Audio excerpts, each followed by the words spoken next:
가족 참 묘한 존재입니다. 가까울수록 더 많이 다치고 멀어질수록 더 애틋해지기도 하죠. 가족이라는 이름 아래 우리 너무 당연히 가까워야 한다고 믿습니다.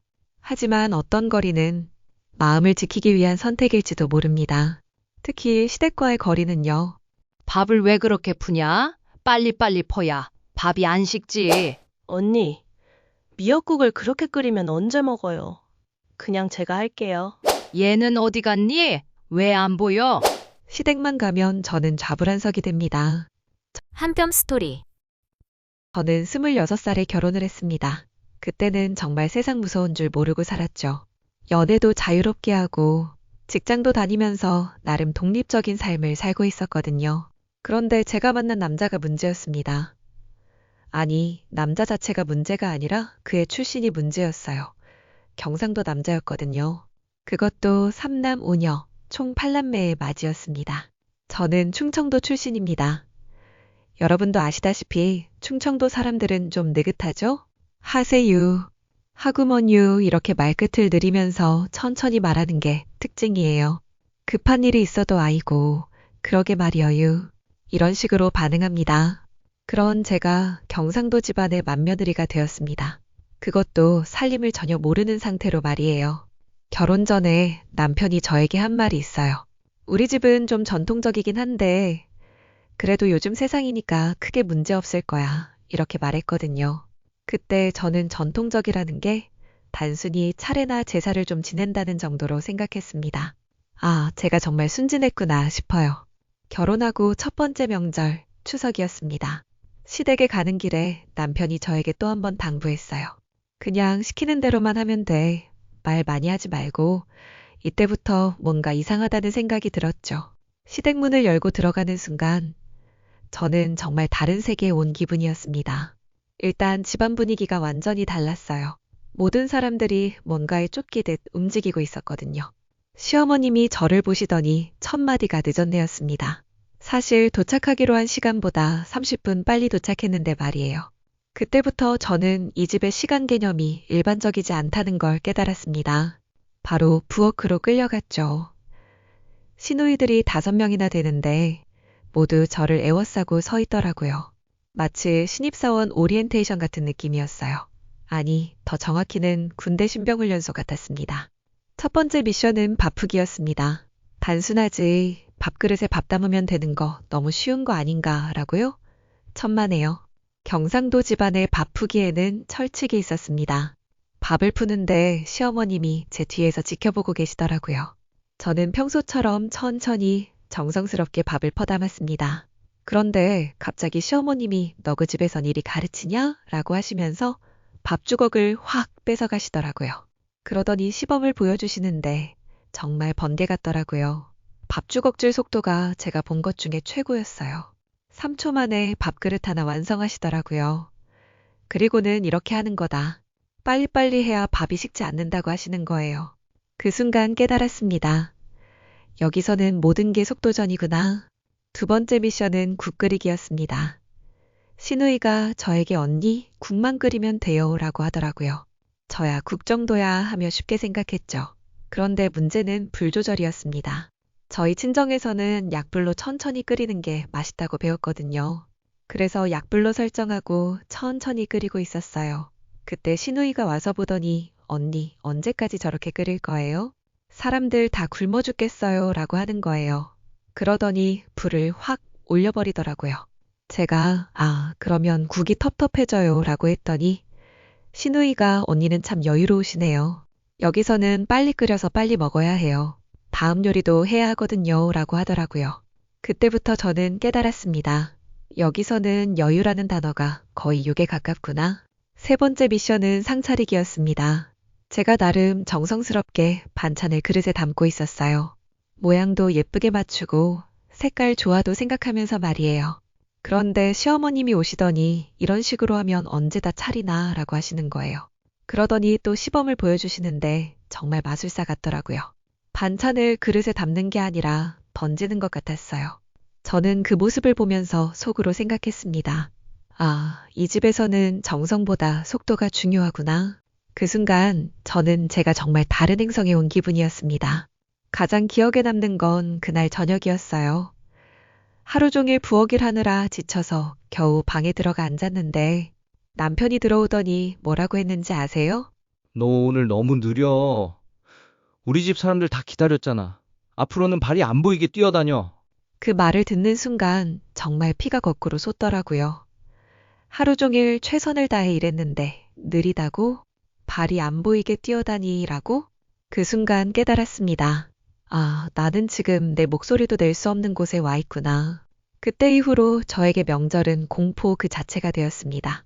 달력을 보면서 추석까지 몇 개월 남았네. 이런 식으로 계산하며 살았어요. 마치 징병검사를 기다리는 심정 같았습니다. 다음 명절에는 잘해보겠다고 음식도 배워가고 장도 봐갔어요. 잘 보이려고 시누이들에게 전화해서 뭘 준비해 갈까요? 물어보기까지 했어요. 그런데 시누이들 대답이 다 달랐어요. 첫째 시누이는 그냥 오세요. 준비는 우리가 다 할게요 라고 했고, 둘째 시누이는 과일 좀 사오세요 라고 했고, 셋째 시누이는 한과 준비해 오시면 좋겠어요 라고 하더라고요. 결국 저는 과일도 사고 한과도 사고 심지어 고기까지 사서 갔습니다. 그런데 도착하니까 시어머님이 이런 것까지 살 필요 없는데 돈 아깝게 시리라고 하시는 거예요. 아, 정말 어떻게 하라는 건지 모르겠더라고요. 그래도 음식하는 걸 한번 본지라 대충 따라는 했습니다. 무사히 넘어가는 것 같았죠. 그런데 문제는 따로 있었습니다. 여러분들은 시댁에서 화장실 사용 편하게 하세요? 저는 이상하게 시댁에만 가면 화장실에 가게 되지 않더라고요. 아니, 정확히는 마려워도 참게 되는 거예요. 왜냐하면 화장실에만 가 있으면 시어머님이나 시누이들이 그렇게 찾으세요. 저를 부르면 화장실에 있다고 말씀드리기도 그렇고, 말을 안 하고 화장실에서 나오면 화장실에 있다. 말 한마디 하면 되지 그걸 못하냐고 하고, 전에는 화장실에 있다고 말씀드리니 시아버지도 계신데 화장실에 있다는 말이 입에서 나오냐고 뭐라 하셨거든요. 시댁은 화장실에서도 편히 볼일을 볼 수 없는 환경이었습니다.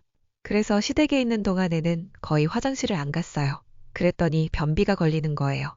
집에 와서도 화장실을 쉽게 가지 못하고 변비가 나아질 즈음 또 명절이 임박해 있고 정말 힘들었습니다. 더 힘들게 한 건 남편의 태도였어요.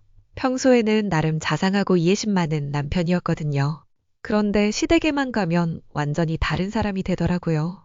집에서는 여보, 힘들면 쉬어 내가 도와줄게 이런 말을 하던 사람이 시댁에서는 왜 이렇게 느려? 좀 더 빨리 해 이런 말만 했어요.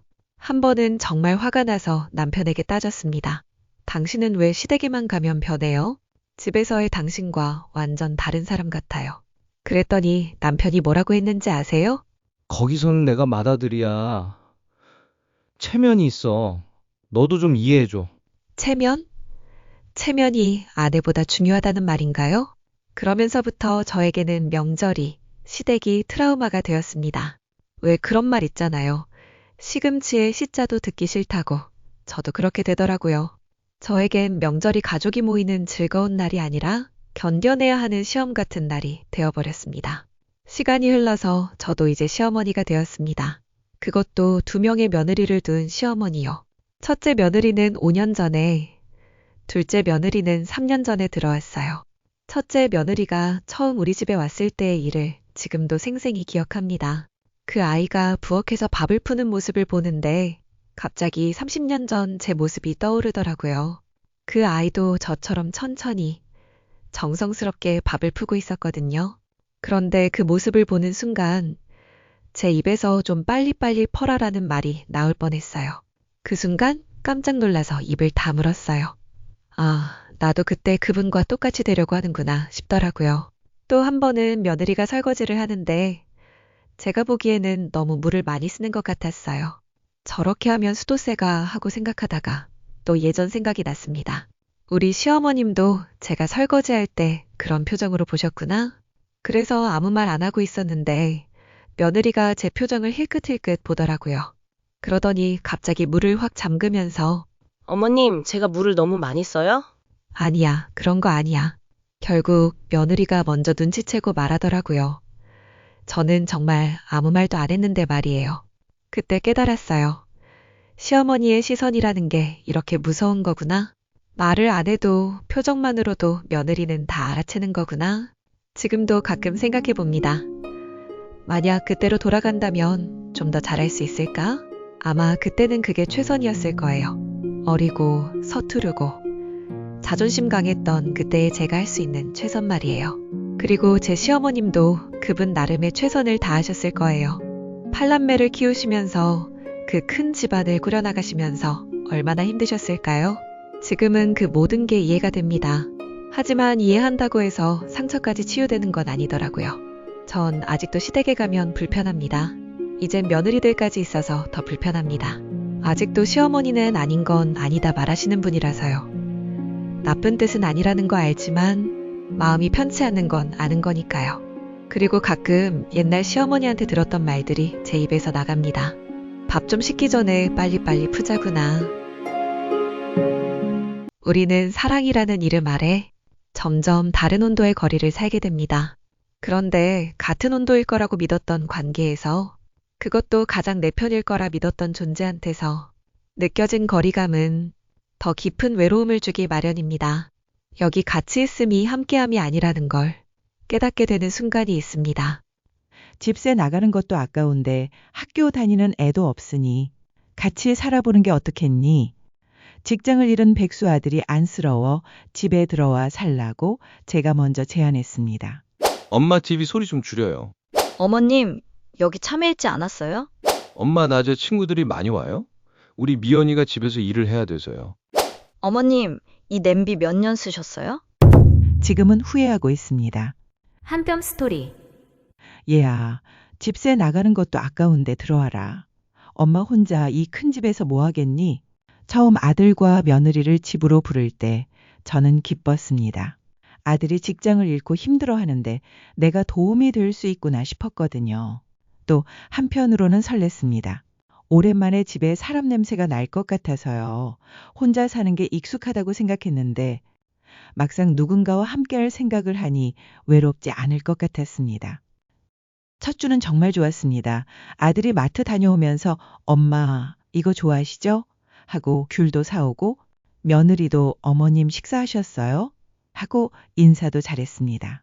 저녁에는 3명이 함께 식탁에 앉아서 밥을 먹었습니다. 며느리가 어머님 이 반찬 정말 맛있어요. 어떻게 만드시는지 알려주세요 하면 저는 기뻐서 레시피를 자세히 설명해 주곤 했습니다. 아들도 예전보다 자주 엄마, 오늘 어떻게 지내셨어요? 하고 물어봤습니다. 물론 형식적인 인사일 수도 있지만 그래도 누군가 제 일상을 궁금해 한다는 게 좋았습니다.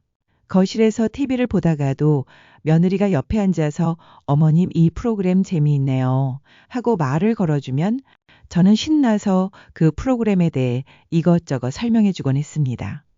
그때만 해도 이 집에 활기가 돈다고 생각했습니다. 빈집이 차츰 따뜻해지는 것 같았어요. 설거지를 하다가도 며느리가 제가 할게요 하고 와서 도와주면 정말 고마웠습니다. 하지만 이런 행복한 시간은 딱 한 달이었습니다.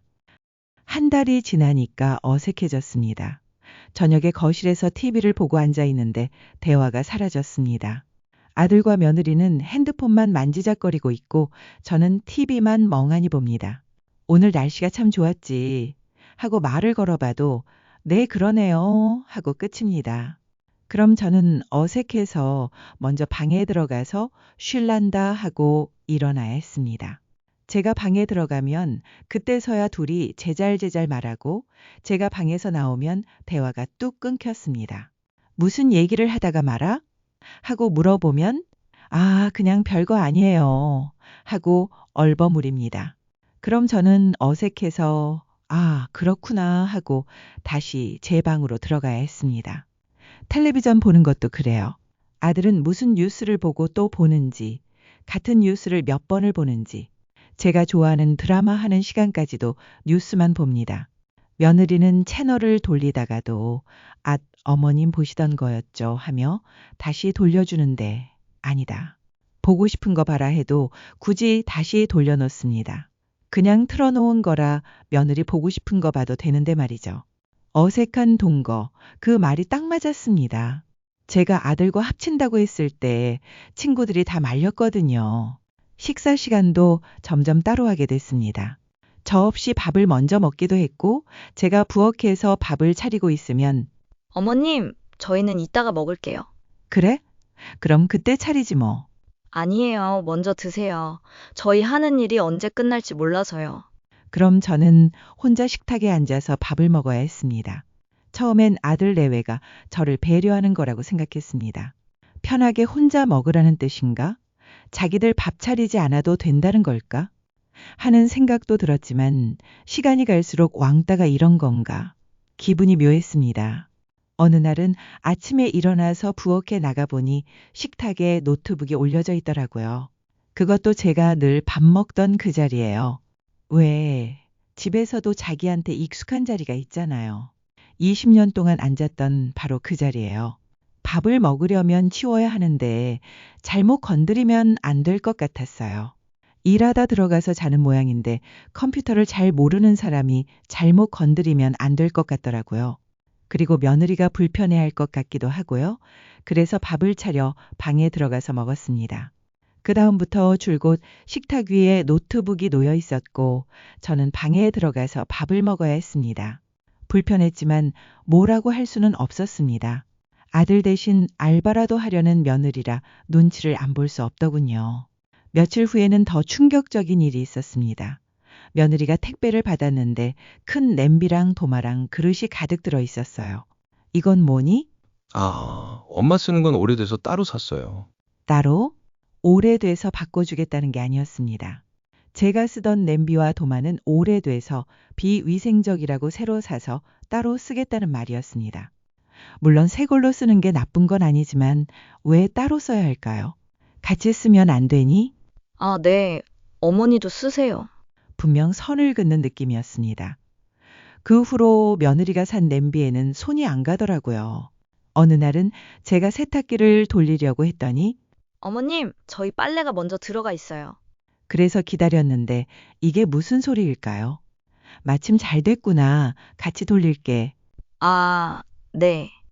분명 망설이는 말투였습니다.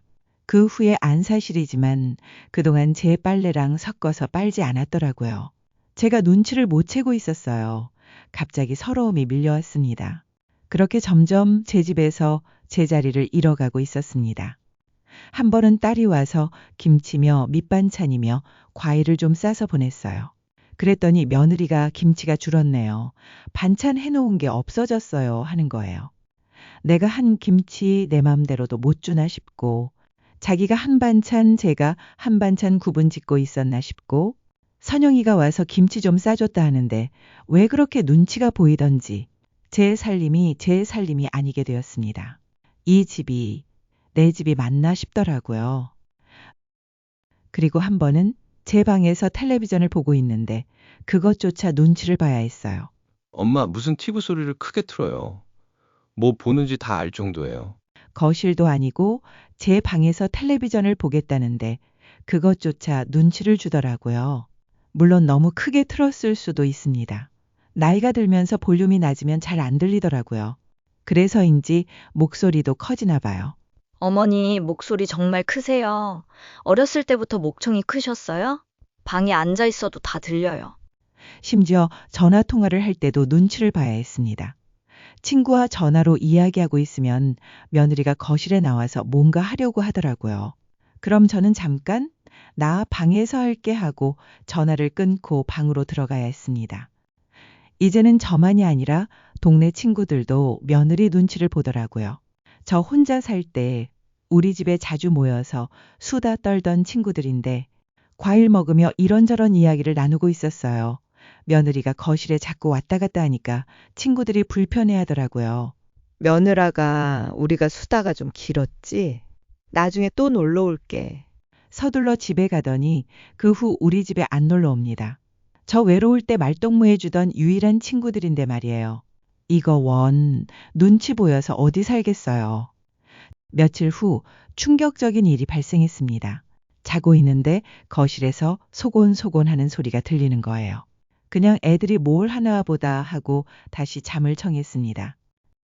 그런데 다음날 쓰레기를 정리하다가 치킨 배달 영수증을 하나를 발견했어요.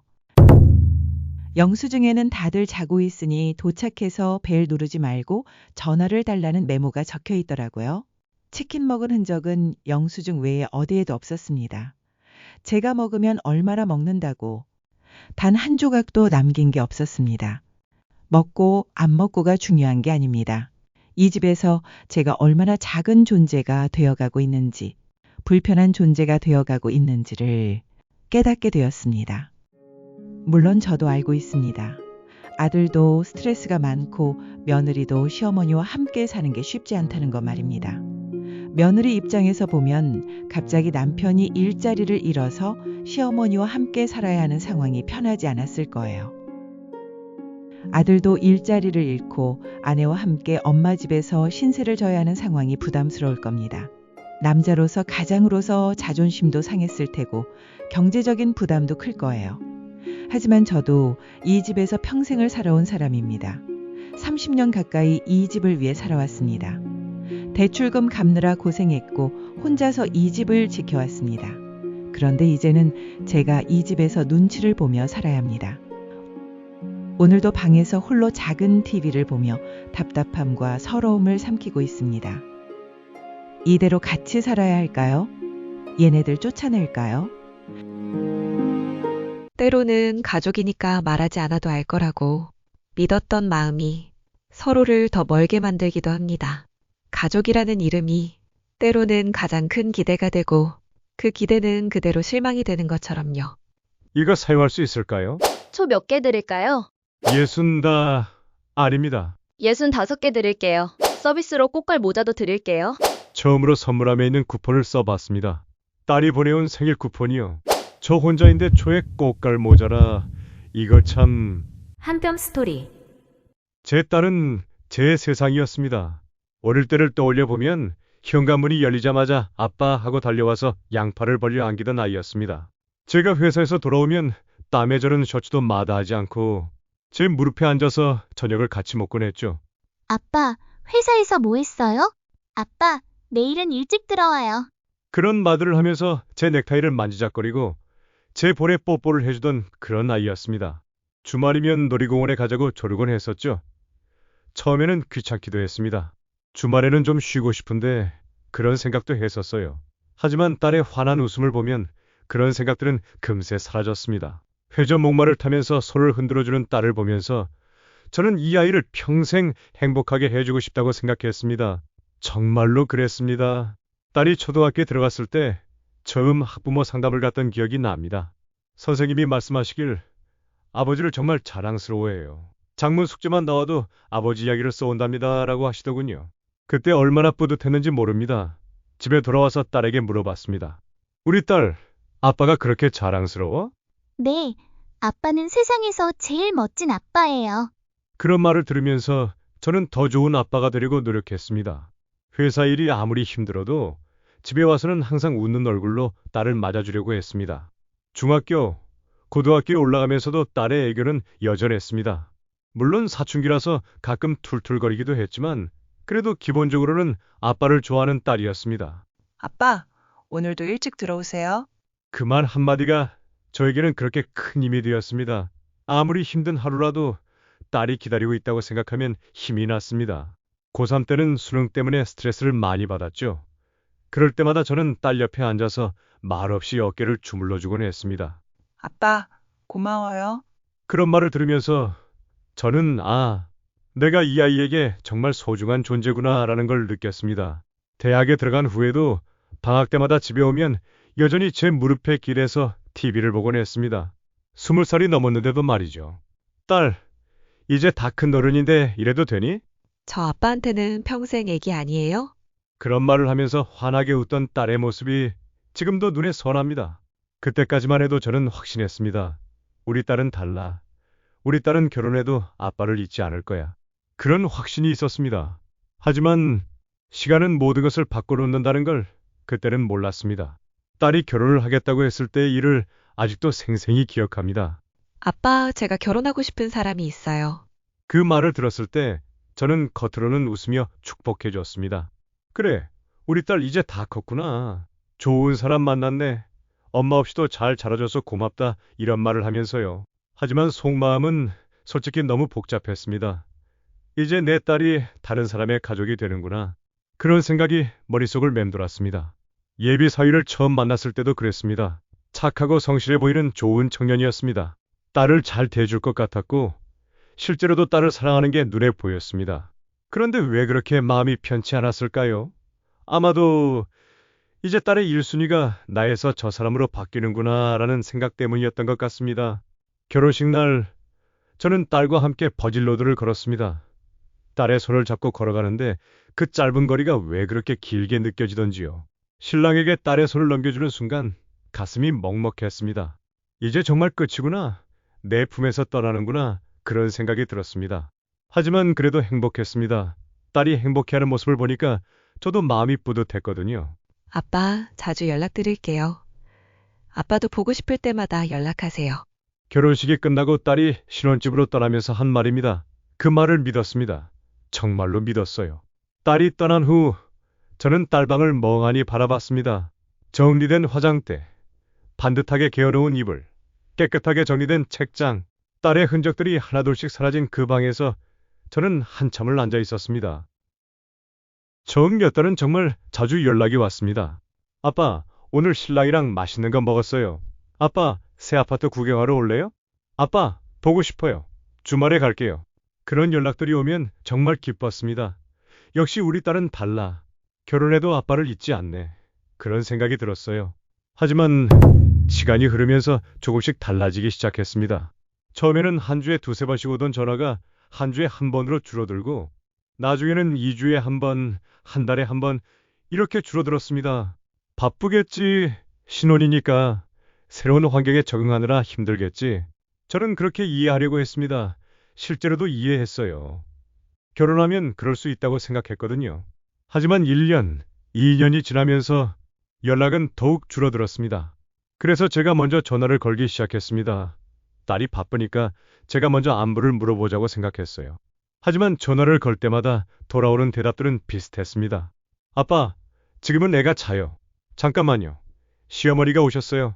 아빠, 이따 다시 전화 드릴게요. 그리고 그 이따는 없었습니다. 카톡을 보내도 마찬가지였습니다. 읽음 표시는 금방 뜨는데 답장은 한참 뒤에 오곤 했죠. 아빠 미안. 회식 중이었어요. 아빠 좀 피곤해서. 아빠 주말엔 시댁 가야 해서. 이런 말들이 반복될수록 저는 점점 더 전화도 카톡도 하지 않게 되었습니다. 혹시 딸에게 부담이 될까 봐서요.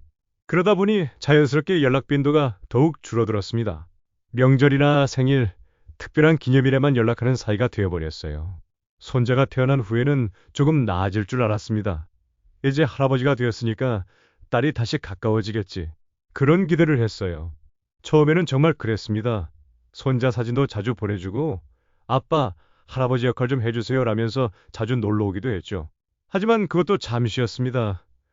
아이가 조금 크고 일상이 바빠지면서 다시 예전처럼 연락이 줄어들었습니다. 그때부터 저는 깨달았습니다. 이게 현실이구나.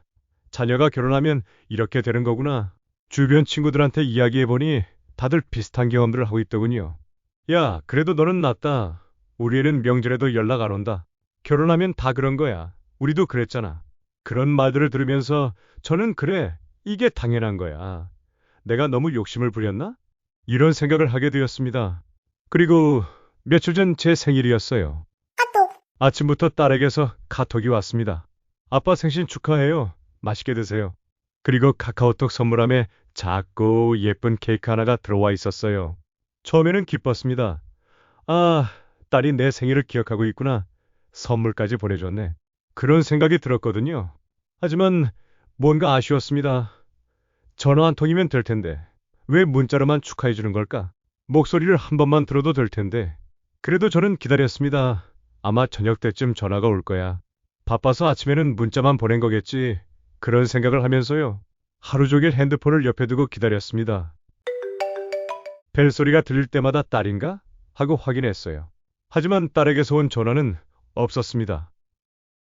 저녁을 혼자 먹었습니다. 라면을 끓여서요. 평소에는 잘 먹는 라면인데 그날은 왜 그렇게 목이 메이던지 반도 못 먹고 말았습니다. TV에는 웃긴 예능이 나오고 있었는데 저는 웃을 수가 없었습니다. 마음이 너무 무거웠거든요. 그때 문득 딸이 보내준 케이크가 생각났습니다. 살면서 카톡 선물하기로 받은 적은 종종 있었습니다. 직장 후배가 고맙다고 커피 쿠폰을 보내준 적도 있었고, 친척이 명절이라고 과일 박스를 보낸 적도 있었죠. 그런데 그때마다 저는 나보다 더 필요한 사람이 있겠지 싶어서 그냥 다른 사람에게 다시 선물로 보냈습니다. 직접 사용해 본 적은 한 번도 없었어요. 하지만 이번에는 달랐습니다. 딸이 보낸 케이크라서 그럴까요? 문득 한번 써볼까라는 생각이 들었습니다. 라면 그릇을 치우고 밖으로 나갔습니다. 선물함 속 가게를 찾아 쿠폰을 보여주니까 점원이 예쁘게 포장해 주더군요. 가족분이 생일이신가 봐요. 축하드려요. 점원의 밝은 인사에 저는 어색하게 웃으며 고개만 끄덕였습니다. 집에 돌아와서 케이크를 조심스럽게 꺼냈습니다. 정말 작고 예쁜 케이크였어요. 딸이 고른 거라고 생각하니까 더 예쁘게 보였습니다. 케이크와 함께 들어있던 초를 꺼내다 다시 넣었습니다. 혼자 초를 켜고 혼자 생일 노래를 부르는 것이 왠지 너무 쓸쓸할 것 같았거든요. 그래서 그냥 조용히 작은 접시에 케이크를 잘라서 담았습니다. 혼자 먹는 생일 케이크가 이렇게 조용할 줄은 몰랐습니다. 예전에는 생일날 집에 오면 딸이 미리 준비를 해뒀었습니다. 초를 꽂고 노래를 불러주고 아빠, 소원 빌어봐요. 아빠 생일 축하해. 아빠 생신 축하드려요. 커가면서 한 번도 빠뜨리지 않았었습니다. 그때 그 웃음소리가 지금도 귓가에 생생합니다. 그런데 지금은 그 딸이 보낸 케이크 앞에 혼자 앉아서 말없이 케이크를 자르고 말없이 먹고 있었습니다. 케이크는 달았습니다. 정말 맛있었어요. 아빠가 좋아할 것 같아서 분명 그런 마음으로 보내준 선물이라는 걸 저도 알고 있습니다. 딸 나름대로는 아빠를 생각해서 준비한 선물이겠죠. 하지만 가슴 한편이 허전했습니다. 그날 끝까지 딸의 목소리를 들을 수는 없었습니다. 케이크를 먹고 설거지를 하면서 생각했습니다. 내가 원하는 건 거창한 선물도 아니고 시끌벅적한 파티도 아닌데 그냥 아빠 생일 축하해요라는 그 목소리 하나, 그 따뜻한 말 한마디면 됐는데 그 하나만 있었어도 오늘 하루가 조금은 덜 외로웠을 텐데 말입니다. 다음 생일에는 목소리 한번 들었으면 좋겠다. 이게 생일 초 켜고 빌고 싶었던 소원입니다. 누군가는 거리가 멀어 아쉽고 누군가는 너무 가까워 숨이 막힌다고 합니다. 가족 사이에도 서로 다른 리듬과 온도가 있습니다. 이번에는 한 집에서 24시간 함께 보내는 게 어색해진 부부를 만나보겠습니다. 부부가 같이 먹어야지 어떻게 혼자 먹으라는 거야. 무슨 점심을 이렇게 호화롭게 먹냐. 부엌이 자기 영역이면 내 영역은 어딘데 나를 집에서 내쫓으려고 하는 거야?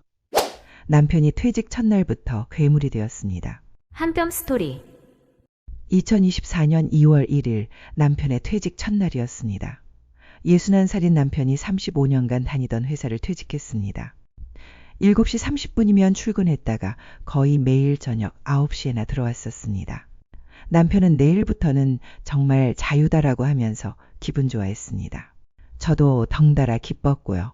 다음날 아침 밥을 다 차려놨는데 평소보다 늦게 일어나는 거예요. 그동안 힘들었으니 푹 자라고 안 깨우고 저 먼저 밥을 먹었습니다. 남편이 10시가 다 돼서야 일어나더니 밥을 먹자는 거예요. 밥 다 차려놨으니까 먹으라고 했더니 왜 먼저 먹었냐고 뭐라고 하는 거 있죠. 저는 정말 당황했습니다. 언제 일어날지 몰라서 먼저 먹었지. 좀 더 자라고. 이제부터는 함께 먹자. 그동안 바빠서 같이 못했으니까 이제는 뭐든지 같이 하자. 35년 동안 혼자 밥 먹는 게 익숙했던 저에게는 정말 의외의 반응이었습니다. 점심시간이 되었습니다. 퇴직 첫날 아침부터 혼자 먹인 게 마음에 걸려 평소보다 반찬을 몇 개 더 만들었어요. 생선도 새로 굽고요. 평소에 저 혼자 먹을 때는 김치찌개 하나면 충분했는데 이날만큼은 정성껏 차렸죠. 그런데 남편이 상을 보더니 무심코 던진 한마디. 늘 이렇게 점심을 거하게 차려 먹었어? 그 순간 정말 서운했습니다. 35년 동안 남편이 출근한 동안 저는 정말 간단하게 먹었어요. 라면 하나, 김치찌개 하나, 때로는 바쁘면 굶기도 했거든요. 그런데 오늘만 특별히 준비했더니 마치 제가 평소에 호화롭게 식사를 해온 것처럼 저녁 시간이 더 가관이었습니다. 갑자기 제육볶음이 먹고 싶다는 거예요. 점심 때 먹었던 김치찌개도 있고 고등어 구이도 있는데 제육볶음은 내일 해줄게. 김치찌개 먹자. 점심에 먹은 김치찌개 아직도 안 내려갔는데 또 먹어? 그럼 라면 끓여줘. 할 수 없다 생각하고 라면을 끓여줬어요. 그리고 저는 원래 저녁은 간단히 샐러드로 때워서 먹으려고 하니까. 왜 샐러드를 먹어? 나 원래 저녁은 샐러드 먹어. 혼밥하는 것 같아. 이제부터는 같이 밥 먹자. 그렇게 먹으면 몸 상해. 이렇게 먹어온 지 5년은 넘었어. 그때 깨달았습니다. 남편에게는 35년간 직장이라는 자신만의 공간과 역할이 있었는데 이제는 그 모든 것이 사라진 상태구나. 그리고 그 빈 공간을 저와의 시간으로 채우려고 하는구나. 하지만 저에게는 이미 제 나름의 생활 리듬이 있었어요.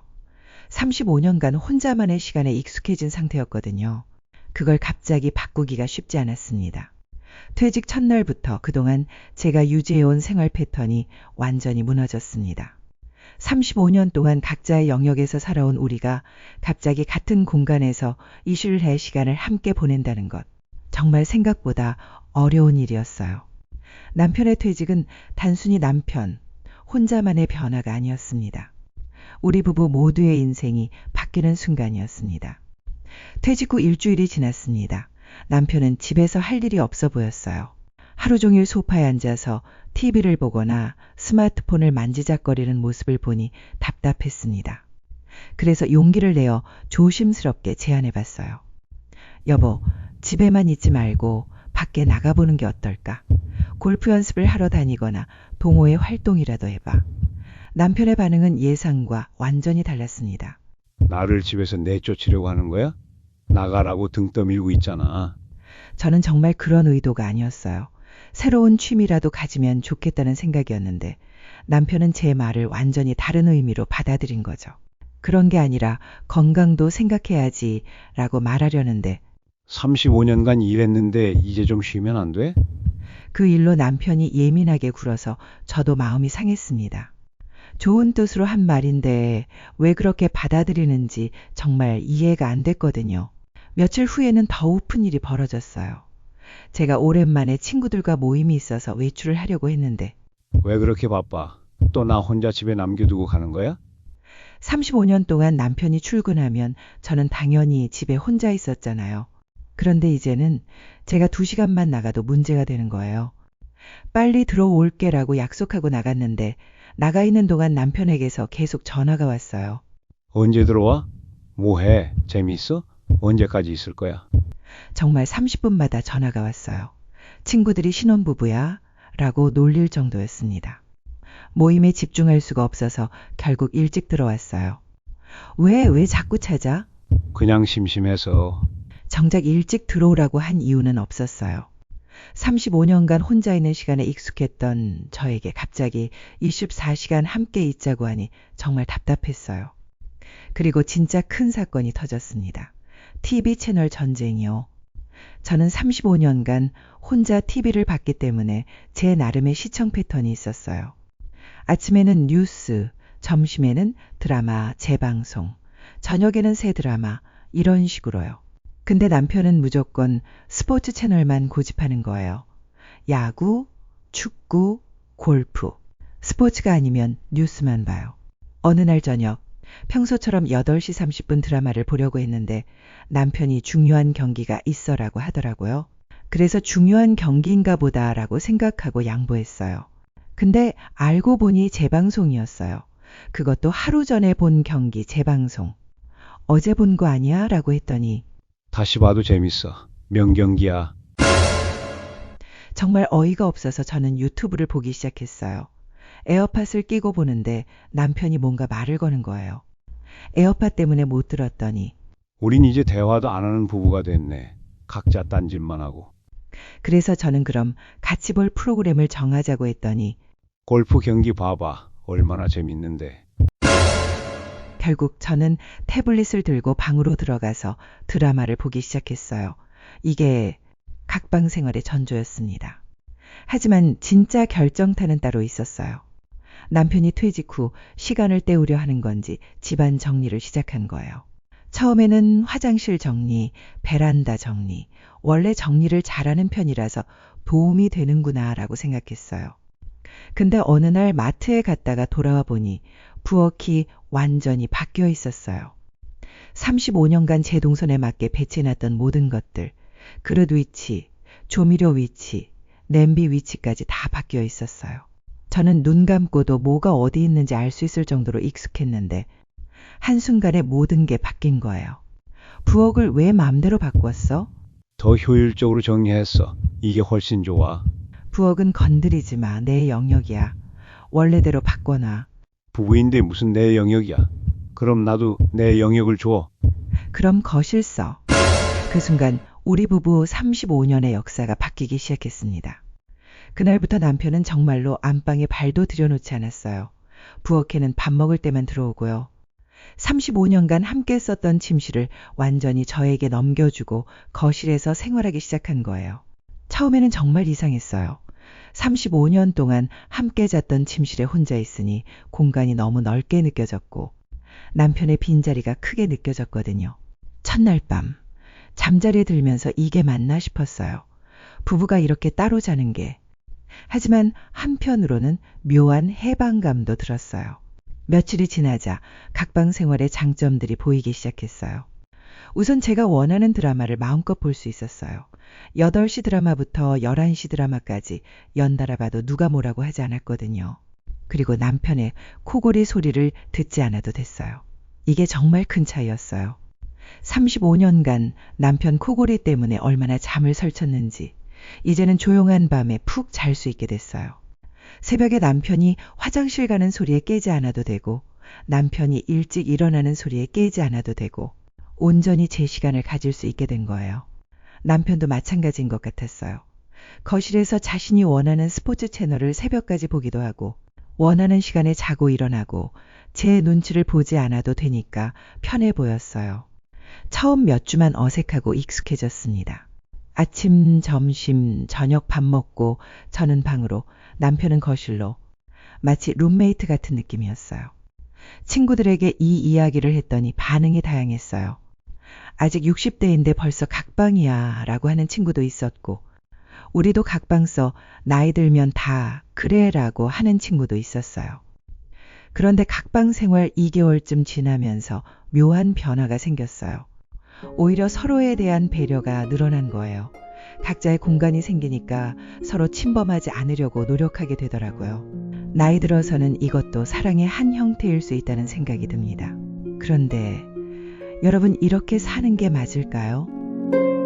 가족이라서 무조건 가까워야 한다고 믿었고 멀어지는 건 틀렸다고 생각하기도 합니다. 하지만 적당한 거리, 그게 어쩌면 가족을 오래도록 사랑하게 만드는 비밀일지도 모릅니다.